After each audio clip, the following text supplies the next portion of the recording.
जी, बिस्मिल्लाहिर्रहमानिर्रहीम। मैं Mohammed Jahangir, professional consultancy and training से।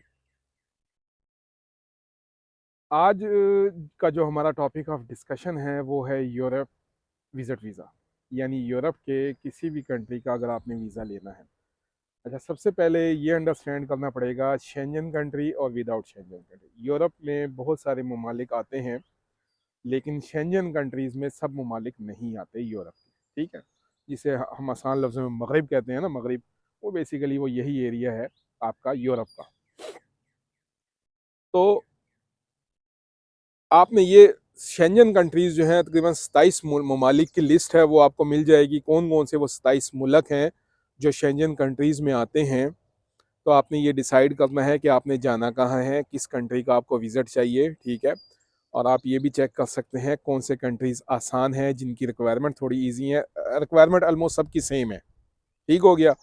और लेकिन ये है कि कुछ की जो वीज़ा रेशो है वो ज़्यादा है, कुछ की वीज़ा रेशो कम है। It depends country to country, policy उनकी क्या है वीज़ा देने की, ठीक है। विज़िट वीज़ा, अगर मैं हमेशा कहता हूँ, अगर आपकी डॉक्यूमेंटेशन ठीक है तो इंशाल्लाह आपको वीज़ा मिलेगा। अगर आपने प्रोसेस पूरा फॉलो किया है तो आपको वीज़ा मिलेगा, इसमें कोई मसला मसाइल नहीं होंगे आपके लिए।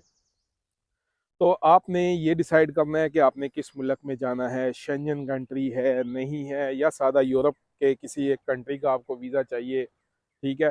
और फिर वीज़ा आपको कितना चाहिए, सिंगल एंट्री वीज़ा चाहिए, मल्टीपल एंट्रीज आपको चाहिए। मल्टी सिंगल एंट्री का मतलब है एक दफ़ा आप जा सकते हैं और उसके बाद दोबारा वो वीज़ा वैलिड नहीं होगा, बेशक उस वीज़े की वैलिडिटी हो।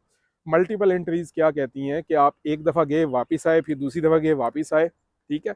तो जब भी आप, हमेशा इसमें गाइडेंस या टिप्स आपके लिए ये हैं कि जब भी आप अप्लाई करें, अगर फर्स्ट टाइम आप अप्लाई करें यूरोप का वीज़ा, तो प्री प्लान करें, प्लान होना चाहिए। और उसमें आप सिर्फ जो करेंगे, आपने जो प्लान देंगे हफ्ते का 2 हफ्ते का, आपने सिर्फ वही उन्हीं से इतना ही वीज़ा डिमांड करना है। और आपको जो पहला वीज़ा मिलेगा वो उतना ही मिलेगा। बहुत सारे लोग क्या करते हैं, पहली दफ़ा अप्लाई करते हैं, एप्लीकेशन फिल करते हैं और उसमें लिख देते हैं जी मुझे 2 साल का वीज़ा चाहिए। तो ज़्यादा चांसेस होते हैं जिसमें वो एप्लीकेशन को रिजेक्ट कर देते हैं, ठीक है। तो ऐसे केसेस बहुत सारे हैं जिसमें आपने फ़र्स्ट टाइम जो वीज़ा अप्लाई किया वो आपका जो है ना 10 दिन का, 12 दिन का, ठीक है। और वो मिलने के चांसेस भी ज़्यादा होते हैं, क्योंकि उनको पता होता है कि ये किस पर्पज़ के लिए जा रहा है और इतने दिन के लिए जा रहा है, ये इसका प्लान है, तो इसके मुताबिक वो आएगा। तो वीज़ा लगने के चांस बहुत ज़्यादा होते हैं। इसमें अब दूसरी चीज़ ये है कि एक तो आपने कंट्री डिसाइड कर लिया।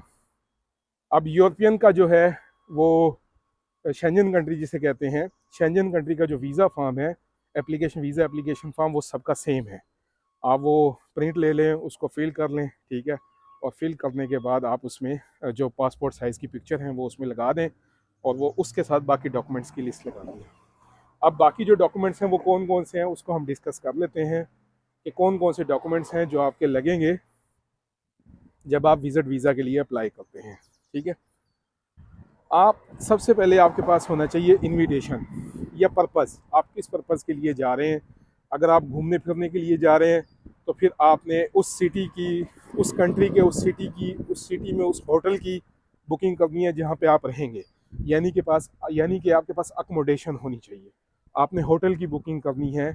अगर आप किसी फैमिली या फ्रेंड से मिलने के लिए जा रहे हैं तो आपके पास फैमिली या फ्रेंड्स का एक इनविटेशन लेटर होना चाहिए। वो उनको वहाँ पे मिलता है, वो लिख के देते हैं, वो अपने कौंसल वगैरह से साइन करवा के, स्टैम्प करवा के भेज देते हैं आपको, जो आप अपने केस में आप अटैच कर देते हैं, जो कि आपके केस को स्ट्रॉन्ग करता है। अगर आपको अकोमोडेशन आपके फ्रेंड फैमिली की तरफ से मिल रही है तो फिर ये एक अच्छी चीज़ है, ठीक है। और वो आप उसमें शो कर देंगे उस लेटर में कि जी मेरी रिहाइश मेरे फ्रेंड्स या फैमिली या रिलेटिव्स की तरफ होगी। तो वो प्रूफ ऑफ अकोमोडेशन होना लाजमी है, चाहे वो होटल की फॉर्म में हो, चाहे वो आपके रिलेटिव्स हों, दोस्त हों, कोई भी हों, वो आपने प्रूफ देना है उनको कि आपकी अकोमोडेशन कहाँ पे होगी, ठीक हो गया।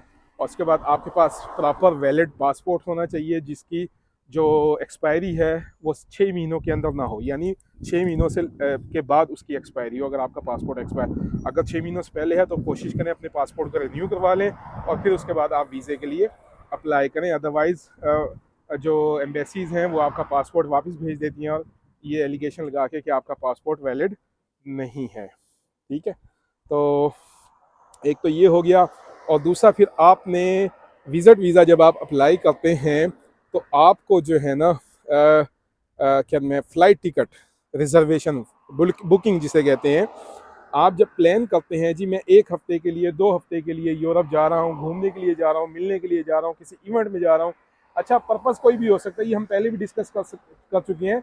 आप किसी बिजनेस में भी जा सकते हैं, आप किसी कॉन्फ्रेंस में भी जा सकते हैं, आप फैमिली फ्रेंड से मिलने भी जा सकते हैं, आप सैर पार्टी के लिए भी जा सकते हैं, वो उसका प्रूफ आपके पास होना चाहिए इनविटेशन का।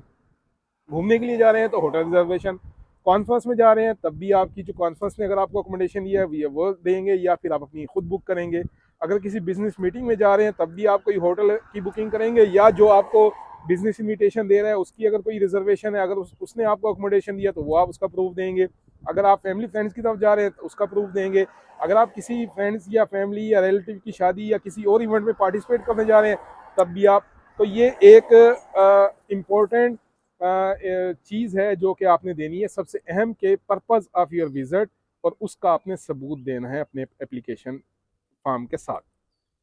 एप्लीकेशन में आपकी सारी डिटेल्स पूछी जाएंगी, ठीक है, कहाँ रहेंगे, क्या करेंगे, वही, और उसके साथ आपने डॉक्यूमेंटेशन करनी होगी। अच्छा, अब डॉक्यूमेंटेशन में आपने चूँकि ये एक तो आपने अकोमोडेशन, ठीक है, पर्पज़ ऑफ योर विजिट या इनविटेशन जिसे कहते हैं वो लगाना है, और आपने फ़्लाइट रिजर्वेशन लगानी है, कब आप जाएंगे कब वापस आएंगे। ठीक हो गया। तो मैंने कहा जब भी आप पहली दफ़ा अप्लाई करें तो कोशिश करें उसको प्लान करें, 8 दिन का, 10 दिन का, अपना जितने भी आपने करना है कम से कम उसको प्लान करें, और वो सारा प्लान आप उस पर एक पेज पे उनको नोट डाउन करके कि मैंने इस दिन से इस दिन तक यहाँ रहना है, यहाँ की सैर करनी है, या इसी इवेंट में पार्टिसिपेट करना है, वो सारा प्लान उनको दें, वो भेजें अपनी एप्लीकेशन के साथ, ताकि उनको पता चले आपका प्लान क्या है, जिसमें वीज़ा लगने के चांसेस आपके बहुत ज़्यादा होंगे। ठीक हो गया। और इसी तरह उस अगर जब आप उसको फ्लाइट बुकिंग भी साथ अटैच करेंगे तो उनको पता होगा जेन्युइन केस है, इसने फ़्लाइट भी अपनी बुक की हुई है इस तारीख से लेके इस तारीख तक की, तो वीज़ा लगने का अगेन एक और प्लस पॉइंट है, वो आपसे डिमांड भी करते हैं। तीसरी चीज़ है वो आपसे जो डिमांड करते हैं इंश्योरेंस। यूरोप में 30,000 यूरो की, 30,000 यूरो की आपने जो है ना इंश्योरेंस देनी होती है, जो कि ट्रैवल एंड मेडिकल इंश्योरेंस कहलाती है। अगर खुदा ना खास्ता आपके ट्रैवलिंग में कुछ हादसा हो जाए या वहाँ जाके आप बीमार हो जाएं, आपको मेडिकल असिस्टेंस चाहिए, तो वो आपकी मेडिकल इंश्योरेंस कवर करे। ठीक है, ये चीज़ आपने अटैच करनी है, ये भी आपको मिल जाती है आराम से। और उसके अलावा आपको बैंक स्टेटमेंट चाहिए होगी, फाइनेंशियल प्रूफ, ठीक है, कि जो यूरोप में है वो 3 महीने से लेकर 6 महीने तक की स्टेटमेंट चल जाती है, तो वो आपने देना है। अच्छा, जब आप फाइनेंस को अटैच करते हैं ना, फाइनेंस से रेलिवेंट क्वेश्चंस बहुत ज़्यादा होते हैं कि आप क्या जॉब करते हैं। अगर आप जॉब करते हैं तो जॉब का लेटर लगाएंगे और अपनी पे स्लिप्स भी लगाएंगे। अगर आप अपना बिजनेस करते हैं तो बिजनेस के आप टैक्स रिटर्न्स जमा कराएंगे, वाकई आपकी कंपनी है, प्रॉपर रजिस्टर्ड है, आप प्रॉपर बिजनेस कर रहे हैं और आपने पिछले साल प्रॉपर टैक्स, उससे ये होता है आपकी लीगैलिटी शो होती है कि आप एक जो है ना डिच करने वाले पर्सन नहीं है, आप प्रॉपर इस मुल्क के शहरी हैं और प्रॉपर टैक्स देते हैं। और उससे ये अंदाज़ा भी होता है कि अगर आप बिजनेस कर रहे हैं या जॉब कर रहे हैं, अगर आपने वो प्रूफ उनके साथ अटैच कर दिए तो उनको पता होगा कि ये वापस आएगा और ये वहाँ जाके रह नहीं जाएगा। तो उसमें ये होगा कि आपको वीज़ा लगने के चांस ज़्यादा होंगे, आपकी फ़ाइल स्ट्रॉन्ग होगी। तो ये सारी डॉक्यूमेंट्स आपने भेजने होते हैं एम्बेसी को, और अपनी फाइल आपने, अच्छा इसमें आपको अपॉइंटमेंट भी लेनी पड़ती है। पाकिस्तान में या इंडिया में जो जिस भी कंट्री से आपका ताल्लुक है, जब आप वीज़ा अप्लाई करते हैं तो आपको अपॉइंटमेंट बुक करनी पड़ती है अपने डॉक्यूमेंट सबमिशन के लिए, और वहाँ पे वहीं पे वो आपसे फ़ीस भी लेते हैं। यूरोज़ में होती है 60 यूरो, 80 यूरो, 100 यूरो, डिपेंड करता है कि किस कंट्री की कितनी फ़ीस है। तो इतने यूरो आपने वो पाकिस्तानी रुपीज़ में, या आपकी जिस कंट्री से आपका ताल्लुक है वो रुपीज़ में उसको कन्वर्ट करेंगे। वो आपसे कुछ एम्बेसीज आपसे ऑनलाइन भी ले लेती हैं, जो ऑनलाइन नहीं लेती वो जब आप डॉक्यूमेंटेशन सबमिशन के लिए जाते हैं तो वो तब आपसे वो फ़ीस भी लेते हैं और आपको एक स्लिप दे देते हैं। सारे डॉक्यूमेंट्स आपसे ले लेंगे और आपको बता देंगे कि विद इन 1 वीक 2 वीक आपका डिसीजन आ जाएगा, हम आपको इन्फॉर्म कर देंगे, आप अपना पासपोर्ट कलेक्ट कर लीजिएगा। कुछ एम्बेसीज डायरेक्ट आपको एम्बेसीज में बुलाती हैं, और कुछ एम्बेसीज क्या करती हैं, वो जेरी, फेडेक्स या किसी थर्ड पार्टी कंपनी के थ्रू आपके डॉक्यूमेंट्स रिसीव करती है और उन्हीं के थ्रू आपको वो डॉक्यूमेंट्स वापस करती है। तो ये तो था हमारा सारा विजिट वीज़ा लेने का। और अगर आपको जब वीज़ा मिल जाए तो आप अपने जो भी आपने प्लान दिया है अपने क्या में विजिट का, आप उसके मुताबिक ट्रैवल करें। शेंजन कंट्री में जब आप जाते हैं तो शेंजन कंट्री का मतलब ये होता है कि आप वो 27 मुल्क हैं, 27 कंट्रीज़ हैं जो कि शेंजन कंट्रीज़ में आते हैं। आप किसी भी कंट्री में ट्रैवल कर सकते हैं ईजीली। और अच्छा, कंट्रीज़ कोई ज़्यादा फासले पे नहीं है, कोई कंट्री आपको आधे घंटे पे, कोई 1 घंटे पे, कोई 1.5 घंटे पे कंट्री मिलेगा। बाउंड्रीज अटैच हैं, बॉर्डर्स ओपन हैं, आप बाय बस भी ट्रैवल कर सकते हैं, बाय ट्रेन भी ट्रैवल कर सकते हैं, फेरी के थ्रू भी जा सकते हैं एक कंट्री से, और बाय प्लेन भी जा सकते हैं। आप अपनी प्लानिंग करें, अपने टिकट्स बुक करें, सस्ते टिकट्स भी मिल जाते हैं अगर आप पहले से प्लानिंग करके जाएंगे।